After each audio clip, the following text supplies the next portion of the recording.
ओम शांति। आज 24/10/2024 की साकार मुरली है। उसमें बाबा ने टाइटल दिया है मीठे बच्चे। बेहद की अपार खुशी का अनुभव करने के लिए हर पल बाबा के साथ रहो। बेहद की अपार खुशी तभी होगी जब परमात्मा के साथ, बाबा के साथ हम साथ का अनुभव करेंगे, तभी अपार खुशी होगी। प्रश्न किया बाबा ने, बाबा से किन बच्चों को बहुत बहुत ताकत मिलती है? तो उत्तर दिया बाबा ने, जिन्हें निश्चय है कि हम बेहद विश्व का परिवर्तन करने वाले हैं। हमें बेहद विश्व का मालिक बनना है। हमें पढ़ाने वाला स्वयं विश्व का मालिक बाप है। ऐसे बच्चों को बहुत ताकत मिलती है, जो इस सृष्टि को बनाने वाला, सृष्टि को बदलने वाला मालिक खुद हमें आकर पढ़ाते हैं, तो कितनी खुशी होगी। तो बाबा कहते हैं ऐसे बच्चों को जिनको निश्चय हो कि हाँ परमात्मा स्वयं हमें पढ़ाते हैं, तो ऐसे बच्चों को बहुत ताकत मिलती है। ओम शांति। मीठे मीठे रूहानी बच्चों को व आत्माओं को रूहानी बाप परम पिता परमात्मा बैठ पढ़ाते हैं और समझाते हैं, क्योंकि बच्चे ही पावन बनकर स्वर्ग के मालिक बनने वाले हैं। बाबा ने तो आना नहीं स्वर्ग में। बच्चों को देकर बाबा चले जाते हैं, तो बाबा क्या कहते हैं कि बच्चे ही पावन बनकर, बच्चे ही पवित्र बनकर स्वर्ग के मालिक बनते हैं। फिर से और सारे विश्व का बाप तो एक ही है, परमात्मा एक ही है। तो यह बच्चों को निश्चय होता है, सारे विश्व का बाप, सभी आत्माओं का बाप तुम बच्चों को पढ़ा रहे हैं। इतना दिमाग में बैठता है, बाबा पूछ रहे हैं, क्योंकि दिमाग है तमो प्रधान। क्योंकि अभी दिमाग भी क्या हो चुका है, तमो प्रधान हो चुका है। तो लोहे का बर्तन आयरन एज्ड बन चुका है। तो दिमाग आत्मा में होता है, तो इतना दिमाग में बैठता है। तो बाबा कहते हैं कि जो दिमाग है वो आत्मा में ही है, तो वो दिमाग में क्या बैठता है, इतनी ताकत मिलती है समझने की कि बरोबर बेहद का बाप हमको पढ़ा रहे हैं। जब यह निश्चय हो कि परमात्मा स्वयं हमें पढ़ा रहे हैं, तो इतनी ताकत मिलती है। हम बेहद विश्व को पलटते हैं, और हम बेहद विश्व को ही पलटते हैं ज्ञान प्राप्त करके। तो इस समय बेहद सृष्टि को दोजक कहा जाता है, लेकिन इस समय तमो प्रधान दुनिया में सारी सृष्टि को क्या कहा जाता है, दोजक। दोजक मतलब होता है नर्क, नर्क को कहते हैं दोजक। तो यह जानते हो या समझते हो, गरीब दोजक में है, बाकी सन्यासी साहूकार बड़े मर्तबे वाले बहशत में है। तो वो सन्यासी साहूकार मर्तबे वाले सभी क्या है, स्वर्ग में है। तो बाप समझाते हैं इस समय जो भी मनुष्य मात्र हैं वह सब दोजक में है। ये क्या है, नर्क है। तो रोग और विकार सब प्रभावित है, तो इसलिए इस समय मनुष्य मात्र क्या है, नर्क में। तो यह सब समझने की बातें हैं कि आत्मा कितनी छोटी है। इतनी छोटी आत्मा में सारी नॉलेज ठहरती नहीं है, या बुला देते हो। बाबा पूछ रहे हैं, क्वेश्चन मार्क है कि इतनी छोटी आत्मा में सारी नॉलेज ठहरती नहीं है, या बुला देते हो। तो विश्व की सब आत्माओं का बाप तुम्हारे सम्मुख बैठ तुमको पढ़ा रहे हैं। तो सारी आत्माओं को बाप इस समय पूरी यूनिवर्स से आत्माओं को पढ़ा रही है, ज्ञान दे रहे हैं बाबा। तो सारा दिन बुद्धि में यह याद रहता है कि बरोबर बाबा हमारे साथ यहाँ हैं। कितना समय बैठता है, बाबा पूछ रहे हैं कि कितना समय ऐसे याद रहता है, घंटा, आधा घंटा या सारा दिन। तो यह दिमाग में रखने की ताकत भी चाहिए। तो ईश्वर परम पिता परमात्मा तुमको पढ़ाते हैं। और बाबा ने इस मुरली में आज कहा है कि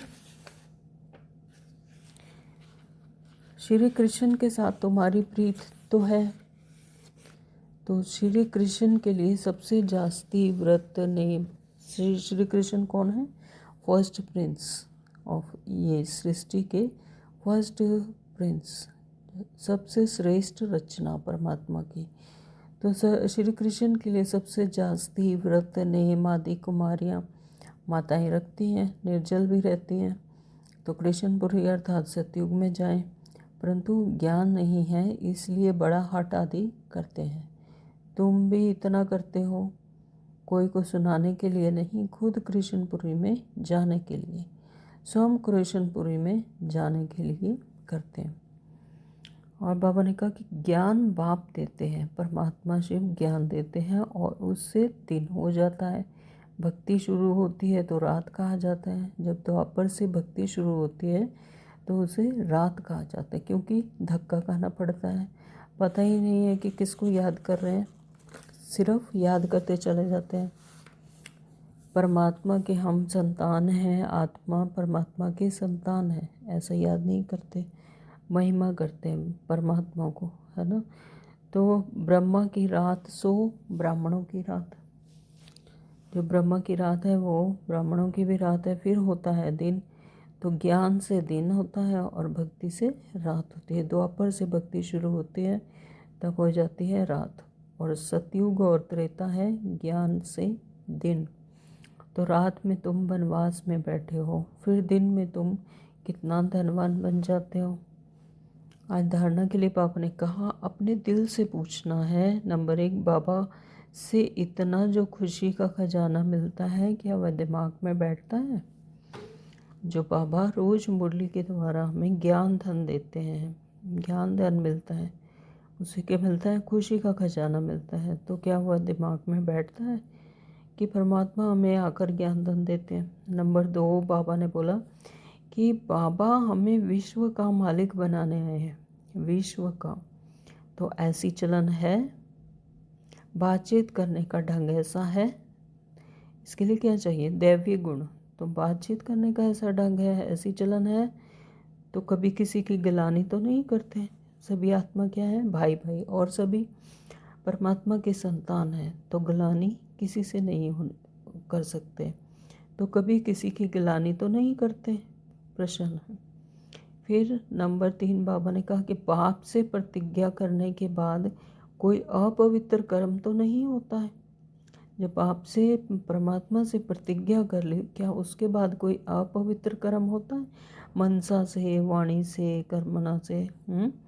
तो वरदान दिया बाबा ने, साक्षी स्थिति में स्थित हो परिस्थितियों के खेल को देखने वाले संतोषी आत्मा भव। साक्षी स्थिति परमात्मा के साथ कंबाइंड होकर ये सृष्टि का सारा खेल, परिस्थितियों को खेल के समान देखने वाले संतोषी, संतुष्ट आत्मा भव। सबसे बड़ा गुण है संतुष्टि का। किसी भी हिलाने वाली परिस्थितियों को लेकिन साक्षी स्थिति में स्थित हो जाओ। साक्षी स्थिति में होकर मैं आत्मा हूँ, इस पार्ट को देख रही हूँ, तो अनुभव करेंगे जैसे पपेट शो हो रहा है, कठपुतलियों का खेल हो रहा है, रियल नहीं है। जैसे सपना देखते हैं वैसे ही सपना देखते हैं, सपना में बहुत कुछ होता है, सांस भी ज़ोर ज़ोर से चल रही है ना, ऐसा लगता है कि रियल है। लेकिन जैसे ही सपना टूटता है, सपने से बाहर आते हैं तो लगता है ओह ये तो सपना था, तो मतलब रियल कुछ नहीं। तो अपनी शान में रहते हुए खेल को देखो। तो आत्मा की शान क्या है? साक्षी होकर परमात्मा के साथ इस खेल को देखना। तो संगम युग का श्रेष्ठ शान है संतुष्ट मणि बनना। संगम युग की श्रेष्ठ शान क्या है? बाबा ने बताई कि संतुष्ट मणि बनना। जो कुछ हो रहा है ड्रामा एक्यूरेट है, सबका पार्ट एक्यूरेट है, तो संतुष्ट मणि अपने आप बन जाएंगे, वह संतोषी होकर रहना। इस शान में रहने वाली आत्मा परेशान नहीं हो सकती। जब संतुष्ट हो जाएगी, निश्चय हो जाएगा ड्रामा पर, पार्ट पर, आत्माओं पर, तो क्या होगा? इस शान से उससे कभी परे नहीं होगी, शान से आत्मा परेशान नहीं हो सकती। तो संगम युग पर बाप दादा की विशेष देन है संतुष्टता।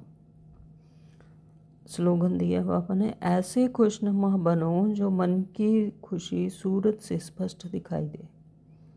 अंदर की खुशी, आत्मा की खुशी, जो खुशी अंदर से आती तो वो सूरत में भी दिखाई देती है, बोल में भी दिखाई देती है, नैनों में भी, व्यवहार में भी। तो ऐसे खुशनुमा बनो कि मन की खुशी सूरत से स्पष्ट दिखाई दे। Om Shanti. Thank you Baba.